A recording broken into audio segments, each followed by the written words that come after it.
Hola, bienvenidos nuevamente a Dream Big en esta sección de libros para la acción. Mi nombre es Alejandro Ortiz. Desde ya, muchísimas gracias por todos los comentarios, por los likes que me están dando, por el apoyo que estoy recibiendo. La verdad que me hace sentir muy bien y querer seguir compartiendo estos libros, que la idea justamente es que los leo, los resumo y vengo y los comparto para que pasen a la acción con alguna de estas ideas que vengo a traer. Y en esta ocasión vengo a traer un libro que es de Gary Keller. Gary Keller es un empresario estadounidense que multimillonario, creador de una fundación de bienes raíces, la más grande del mundo. Entonces, este multimillonario lo que hace es que a lo largo de su carrera fue buscando distintas técnicas de productividad. Y bueno, esta fue la que él encontró, la puso en un libro y nos viene a compartir. El libro se llama La única cosa y a mí me ayudó muchísimo a encontrar un foco para la productividad, a ver cómo podría encontrar y hacer las metas de una mejor manera. Entonces, ¿de qué se trata el libro La única cosa? La única cosa nos viene a proponer que nos enfoquemos en una única tarea y luego la siguiente y luego la siguiente. Y ahí, entonces a lo largo del libro nos va diciendo cómo hacer eso, porque así dicho suena bastante sencillo, entonces él nos viene a plantear cómo hacer esto. El libro comienza con una analogía que tiene que ver con las fichas de dominó y el efecto dominó, de hecho así se llama. La ficha de dominó, que no es una fichita de más de 40 milímetros más o menos, si él dice, si la enfrentamos a otra ficha de dominó que sea un 50% más alta, y esta la voltea, y esa a su vez voltea otra que sea también 50% más alta. Ese efecto, al pasar de las fichas que se van derrumbando, hace que el tamaño de las fichas cada vez sean exponencialmente, crezcan a una exponencia geométrica. ¿Qué quiere decir esto? Que a la ficha número 23, la ficha número 23 en este efecto dominó, tendría el tamaño de la Torre Eiffel. Y la ficha número 51 ya tendría el tamaño del monte Everest. Y así, si seguimos, para detenernos simplemente, la ficha número 57 ya tendría el tamaño, la distancia de lo que hay desde la Tierra a la Luna. Entonces, en esta analogía, él dice, volvamos, descubramos cuál es esa fichita, la más chica, la primera, la que detona todo el efecto, y hace una analogía con descubramos cuál es esa tarea, cuál es esa tarea que va a desbloquear a todas las otras. Bueno, con esta analogía él arranca el libro y lo primero que nos viene a decir es, bueno, en pos de encontrar esa tarea, la definitiva, la principal, vamos a primero derrumbar algunos mitos, algunas mentiras, que él dice, de la productividad en general. Y él le llama las 6 mentiras que se interponen entre el éxito y tú mismo. Entonces, vamos a ver cuáles son esas 6 mentiras de las que él está hablando. ¿Y de qué se trata estas 6 mentiras? Vamos a ver cada una. Una es que todas las cosas importan por igual, la otra es la multitarea, la otra es la vida disciplinada, la fuerza de voluntad está siempre disponible, una vida equilibrada, tener una vida equilibrada y lo grande es malo. Esas son las 6 mentiras que dice Gary Keller que nos van a limitar nuestra productividad. Y vamos con una por una brevemente a repasar de qué se trata. Una, todas las cosas importan por igual. ¿Qué es lo que nos dice Gary Keller acá? Esto es mentira. Esto es una falacia porque él pone como primer ejemplo la ley de Pareto. La ley de Pareto nos habla de que un 80% de los resultados que nosotros tenemos, esto es aplicable ya tanto sea a los negocios, a la vida, el 80% de los resultados que nosotros verdaderamente tenemos en realidad son el resultado del 20% de las acciones que nosotros realizamos. Esto, digamos, viene ya de una filosofía, de un estudio realmente de Pareto, matemático, que existió, en donde analizó varias distribuciones de ingresos hace muchísimos años y fue descubriendo este patrón, ¿sí? Hay muchísimos otros libros que hablan exclusivamente de esta teoría y lo llevan a la práctica y es aplicable de esa manera. Entonces dice, no todas las cosas importan por igual. La idea es no nos concentremos en todos los temas que tengamos para realizar, ya sea en el día, en el trabajo, en la vida. No nos concentremos en todos los temas por igual, porque no todos los temas son o aplican en la misma medida, en la misma importancia, ¿sí? El 80%, repetimos entonces, el 80% de los resultados que nosotros tenemos en la vida son el resultado del 20% de las acciones. Así que concentrémonos, dice Gary Keller, en ese 20%. ¿Cuál es ese 20% que realmente son esas tareas? Ese 20% del 100% de tareas que tenemos, hay un 20% que seguro que es el que está haciendo los resultados que estamos obteniendo. Así que concentrémonos en esa porción. Punto número 2, la mentira número 2 dice, es la multitarea, la mentira de la multitarea. La multitarea, dice Gary Keller, no existe. Es una mentira, es una falacia creer que los seres humanos podemos hacer varias cosas al mismo tiempo. Esto de multitarea, él menciona, me interesó mucho la historia, que él lo cuenta mucho más detalladamente en el libro, ahora voy a hacer un resumen, por supuesto. Nace por los años 60, cuando venían las primeras computadoras. Todo en ese momento era nuevo, innovador y rápido, y pasaba a gran velocidad. ¿A qué me refiero? Las computadoras procesaban grandes cantidades de datos, mayor cantidad de datos de la que podían los seres humanos en ese momento, y actualmente la siguen haciendo, pero ¿qué pasaba? Daba la ilusión, esta velocidad de procesamiento de datos que tenían las computadoras en ese momento, daba la ilusión de que hacían varias tareas al mismo tiempo. En realidad lo que sucedía es que las computadoras en ese momento lo que hacían es distribuir la memoria que tenían o la capacidad que tenían para hacer un tramo de una tarea, luego pasaban a un tramo de otra tarea, luego pasaban a un tramo de otra tarea, y así seguían el proceso.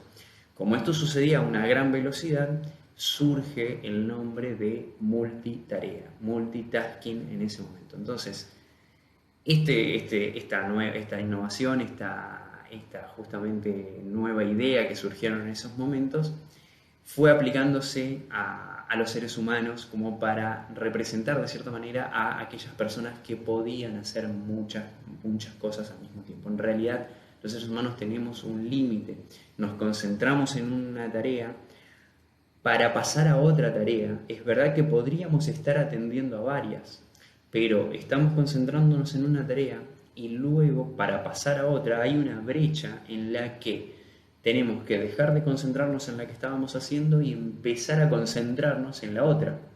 Entonces, esta brecha, este espacio que existe, es pérdida de tiempo. Esa pérdida de tiempo, si la vamos acumulando en cuanto a tarea vamos pasando, es una pérdida de tiempo que, si la calculamos, es muchísima y no lleva para nada a la productividad. Así que, segunda mentira que dice Gary Keller es: la multitarea, los seres humanos no estamos capacitados para llevarla a cabo. La otra mentira es la vida disciplinada, tener una vida disciplinada, o sea, por toda la duración de la existencia de nuestras vidas, ser personas autodisciplinadas. Acá el punto que él tiene es que la autodisciplina es suficiente, debe ser suficiente solamente por 66 días. ¿Por qué lo dice él de esta manera?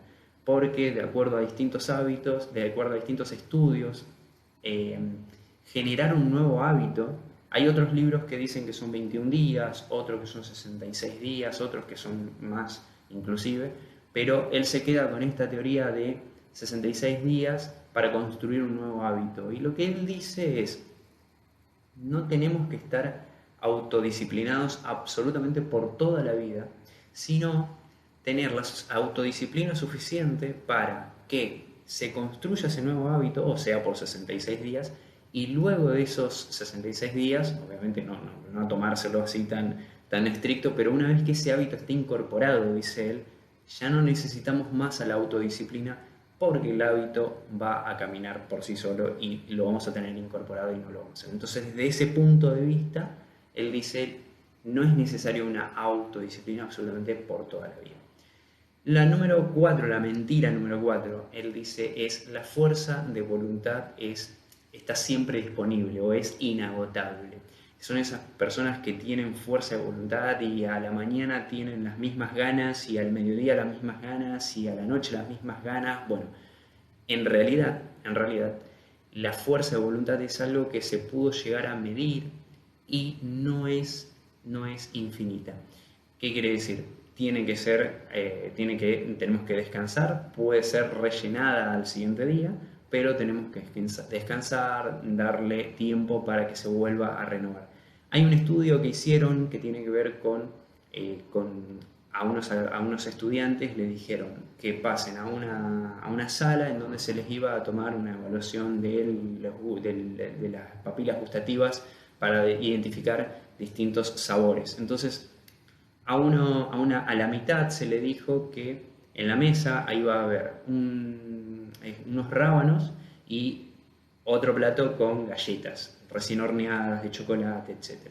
A la otra mitad le dijeron que iban a ver los mismos, pero le dijeron que coman las galletas. A unos entonces le dijeron que coman los rábanos y a otros le dijeron que coman las galletas.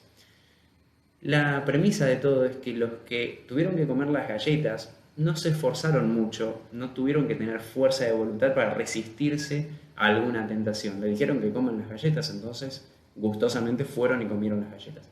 Los otros que comieron los rábanos miraban a las galletas con ganas, pero se comieron los rábanos. Tuvieron que hacer un esfuerzo mucho más, poner fuerza de voluntad para no comerse las galletas y comerse los rábanos. Lo que sucedió después es que ahí venía la verdadera prueba, le hicieron hacer algunos test de unir líneas o hacer crucigramas y etc. Las personas que habían elegido, tenían que comer las galletas, hicieron los crucigramas, duraron más tiempo, de hecho hasta le presentaron pruebas que eran imposibles de resolver, pero lo intentaron por lo menos por más tiempo. Los que habían comido los rábanos, como ya habían consumido, por así decirlo, su fuerza de voluntad, tenían menos predisposición para justamente completar esos puzzles que le habían presionado. Entonces, lo que dice Gary Keller es, la fuerza de voluntad no es inagotable, tenemos que recargarla, y él aconseja que si vamos a usar esa fuerza de voluntad, la usemos generalmente en la primera parte del día, para que a lo largo, después del resto del día, del mediodía en adelante, tengamos por ahí tareas más rutinarias que hacer. En la número 5 él dice una vida equilibrada. Esta idea de tener un equilibrio entre vida y trabajo. Él va más allá y dice, él tiene una teoría del contrapeso, que quiere decir ir un poco hacia el extremo, esto está bastante bien explicado en el libro, un poco hacia el extremo en el trabajo y después volver y un poco hacia el extremo, hacia la vida, hacia la vida familiar, digamos. Entonces, esto de que hay una vida equilibrada, él dice, si en realidad seguimos una senda del medio sin prestar tanta atención a la familia, pero tampoco sin prestar tanta atención al trabajo, o yéndonos a los extremos justamente, no vamos a lograr la productividad. Entonces, él propone una metodología que es irse un poco hacia el extremo del trabajo, pero volver e irse un poco hacia el extremo intercalándolo. Y la última es la última gran mentira que él dice, lo grande es malo. Esta idea de las personas pensando en que si apuntan a algo grande, si proyectan algo grande, si sueñan en grande justamente, no van a lograrlo. Entonces generalmente apuntan a algo más pequeño, a algo que vaya paso a paso, muy chiquito, proyectos, o sea, son esas personas que de verdad quisieran algo más grande, pero no se animan por miedo al fracaso, por miedo a que algo les vaya mal. Entonces, esta idea de que lo grande es malo, de que no, mejor me quedo en esta posición porque no me veo en aquella otra, también es una de las grandes mentiras de la productividad.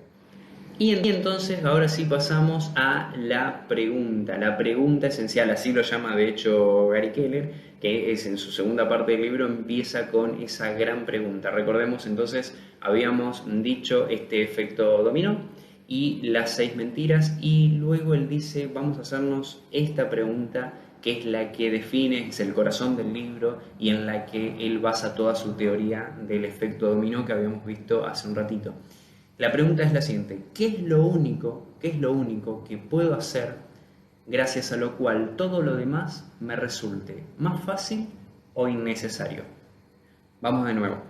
¿Qué es lo único que puedo hacer gracias a lo cual todo lo demás me resulte más fácil o innecesario? ¿Qué nos está queriendo decir con esta pregunta el autor? El autor dice, busquemos esa única cosa, gracias que podamos hacerla, ¿sí? Porque ¿qué es lo único que puedo hacer? De hecho, incluso en el libro está genial, él desglosa esta pregunta, ya que es una pregunta bastante larga, él la desglosa parte por parte a parte y va analizando el por qué eligió cada una de las palabras que dicen esa pregunta para describirla. ¿Y qué es lo único entonces que puedo hacer? ¿Sí? O sea que ahí hay acción, no necesariamente es preguntarnos algo nada más, sino hay acción, que es lo único que puedo hacer, gracias a lo cual todo lo demás, todo lo que venga después, ¿sí? Todo lo que sea después de esa acción que voy a llevar ahora, sea más fácil, porque ya voy a estar avanzando un poco, o hasta incluso innecesario. Esta idea viene porque a veces pensamos que digamos, como no hicimos lo que teníamos que hacer, lo siguiente que tenemos que hacer nos puede parecer más grande o no. Bueno, en definitiva es desconocido, porque no sabemos cómo será eso si no hacemos esto. Entonces, por esta parte viene la de que qué es lo único que puedo hacer gracias a lo cual todo lo que venga después sea más fácil o incluso innecesario. Bien, esta pregunta él le dice, aplíquenla a todos los ámbitos de la vida. Es absolutamente aplicable a todos los ámbitos de la vida. En la economía, en la vida familiar, en el trabajo, en las tareas diarias que tenemos que hacer, nos va a servir para organizarnos. De hecho, él cuenta que tiene un cartel directamente en su despacho que dice algo así como, hasta que lo único no esté hecho, no te puedo decir, digamos, como para hacer el enfoque que él tiene para cada tarea de su vida es aplicar esta pregunta justamente. El hábito del éxito, lo llama así él directamente, es hacerte esta pregunta en todos los ámbitos de la vida. Y una vez que se hicieron esta pregunta, desde lo más general a lo más particular, van a descubrir el camino, dice el autor, de cómo fabricar metas, cómo lograr esas metas. A veces las metas pueden parecer muy grandes o no las puedo ver, no las puedo llegar a ver, porque si yo digo, yo quiero librarme de todas las deudas, por decir un ejemplo, y liberarme de todas las deudas es como muy etéreo, está muy en el futuro, muy en el horizonte. ¿Cómo lo puedo traer más hacia el presente, hacia alguna acción que yo pueda ejecutar ahora mismo para ir avanzando hacia ese futuro? Entonces, él incluso dice, hagamos una cadena de este tipo de preguntas en la que nos preguntemos, ¿qué es lo único que puedo hacer gracias a lo cual no tener más deudas sea posible? Después empezar, ¿qué es lo único que puedo hacer este año, por decir un ejemplo, gracias a la cual la deuda sea más pequeña? ¿Qué es lo único que puedo hacer este mes? ¿Qué es lo único que puedo hacer esta semana? ¿Qué es lo único que puedo hacer este día? Y así incluso hasta llegar hasta el momento del ahora. ¿Qué es lo único que puedo hacer ahora, gracias a lo cual todo lo demás me resulte más fácil o innecesario? Entonces, esta idea de buscar y desglosar y desmenuzar estas metas que tenemos o estas ideas nos va a llevar a la acción y nos va a llevar a que cumplamos nuestras metas. Entonces, luego que ya descubrimos qué es lo que tenemos que hacer ahora mismo, o esta semana, o este mes, qué es lo que tenemos que hacer y que tenemos que hacer en foco en eso, él dice, hagamos solamente eso y nada más. Entonces, acá viene lo que él dice, protege ese tiempo, protegernos de cualquier otra cosa que podamos llevar, que nos pueda llegar a distraer de esa situación. ¿Sí? Recordemos el tema de la multitarea, no somos multitarea, ¿sí? Hagamos esa cosa que sabemos que es lo importante, que va a desbloquear todas las otras tareas más importantes que tengamos a lo largo del día, o que incluso hagan que no ni necesitemos directamente de esas otras tareas. Bueno, una vez que descubramos eso importante, lo protegemos con todas nuestras fuerzas. Y acá es cuando él dice cuáles son los 4 ladrones, le llaman, cuáles son los 4 ladrones de la productividad. Entonces, ¿cómo hago para protegerme? Primero él dice, hay un ladrón que se llama la incapacidad de decir que no. Decir que no es uno de los actos de dignidad de las personas más grandes que existen, ¿sí? La idea de poder decir que no a las otras tareas. De hecho, enfocarnos en lo único, dice el autor, corresponde más en gran porcentaje, más en decir que no a decir que sí a esa tarea. O sea, descubrimos ya cuál es la tarea que tenemos que hacer, cuál es esa única cosa, la que más importa, pero muchas veces nos cuesta muchísimo más decir que no al resto. Entonces, tenemos que enfocarnos en esa tarea y ponerle mucha fuerza de voluntad para decirle que no al resto de las cosas que nos van a venir a interrumpirnos. Entonces, él dice incluso apagar celulares, apagar todo tipo de conectividad que te lleve a esa tarea únicamente. La segunda es el miedo al caos. Dice que cualquier proyecto de gran escala, cualquier proyecto importante, cualquier tarea verdaderamente importante que nosotros estamos queriendo hacer, inevitablemente va a venir con un poco de caos. Recordemos, le estamos diciendo que no a otras cosas que por ahí son menos importantes, pero de todas maneras pueden llegar a acumularse. Entonces, el caos de seguro que va a estar y nos va a acompañar.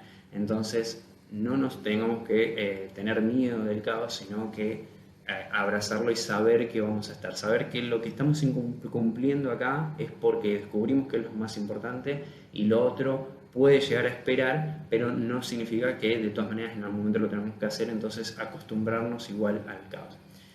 Bien, el tercer ladrón es hábitos poco saludables. Esto yo creo que les prometí, y no hice mal en hacerlo, que en varios libros vuelve al tema de el ejercicio físico, dormir bien, comer bien, descansar, ¿sí? Meditar. Nuevamente, hábitos poco saludables, él dice, es un ladrón de la productividad directamente. Directamente lo pone como uno de los ladrones de la productividad, el tener malos hábitos que tienen que ver con no hacer ejercicio, comer poco saludable, no descansar, ¿sí? Entonces, muy importante otra vez, es un acto recurrente esto de mantener bien el cuerpo. Y el último es un entorno poco propicio para lograr tus metas. Y acá hay una frase que él mismo dice, que es que tu mamá tenía razón, dice él, tu mamá tenía razón cuando te decía que no te juntes con ciertas personas. Bueno, en definitiva lo que él dice es una analogía con el tema de las frases clásicas de las madres, de que no te juntes con ciertas personas, pero tiene que ver con esto, tiene que ver de nuevo con te conviertes en las 5 personas con las que más te rodeas. Entonces, atención con esas 5 personas que más te rodeas, no necesariamente 5, pero digamos, verifiquemos el entorno en donde estamos, verifiquemos con quién estamos compartiendo y si esas personas tienen los mismos sueños, las mismas ideas, si nos impulsan a ser mejores personas o si en realidad nos mantienen, nos atan de nuestros sueños, de nuestras ganas de progresar de alguna manera. Bien, hasta acá entonces lo que fue el libro La única cosa de Gary Keller. La verdad, a mí me encantó verlo, me dio un enfoque distinto, me ayudó a identificar algunas mentiras que tenía por ahí o que por lo menos venía aplicando, esto de la multitarea, y me ayudó por sobre todo a identificar qué es lo importante. Es una herramienta, este libro me dio como una herramienta muy importante acerca de cómo descubrir qué es lo que verdaderamente importa para enfocarme solamente en eso y luego pasar a otra tarea también importante y de esta manera ir desbloqueando, por así decir, destrabando lo que verdaderamente va llevando al camino de lo que verdaderamente uno desea, ¿no? Entonces, ahora viene el momento de pasar a la acción, como siempre. Alguna recomendación, ustedes pueden encontrar las recomendaciones que sean, ya sea en el resumen, pueden descargarse el resumen, por supuesto, como siempre digo, pueden descargarse este y todos los otros resúmenes que voy compartiendo directamente en mi bio, ¿sí? Hay un PDF en donde está todo el resumen y lo pueden descargar tranquilamente. Bien, ahora, ¿qué es lo que les traigo como para hacerlo acá directamente? Pueden preguntarse, es esa pregunta, se la pueden hacer una vez en algún ámbito de su vida, en cualquier ámbito que elijan, ya sea en la vida social, amorosa, económica, en el trabajo, pueden hacerse esa pregunta: ¿qué es lo único que puedo hacer? ¿Cuál es la única cosa que puedo hacer ahora mismo? ¿Sí? Como para pasar a la acción, para hacer una pequeña, no tiene que ser algo gigante, pero puede ser para ponerla en práctica actualmente a esta pregunta: ¿qué es lo que puedo hacer ahora mismo para destrabar eso que vengo postergando hace tiempo? Por lo cual, luego lo que sigue, lo que viene a continuación, puede llegar a ser un poquito más sencillo. ¿Con qué persona puedo hablar para conseguir eso que estoy queriendo conseguir? ¿Qué curso puedo tomar para ser mejor en finanzas? ¿Qué curso puedo tomar para destacarme en lectura? Etcétera. Las cuestiones pueden ser muchísimas, pero podemos preguntar qué es esa pequeña cosa que podemos emprender ahora mismo para que luego lo demás sea mucho más sencillo. Así que les traigo esto para que lo apliquen y de nuevo muchas gracias. Se pueden descargar el PDF en mi bio y nos vamos a estar viendo en el próximo resumen. Muchísimas gracias a todos.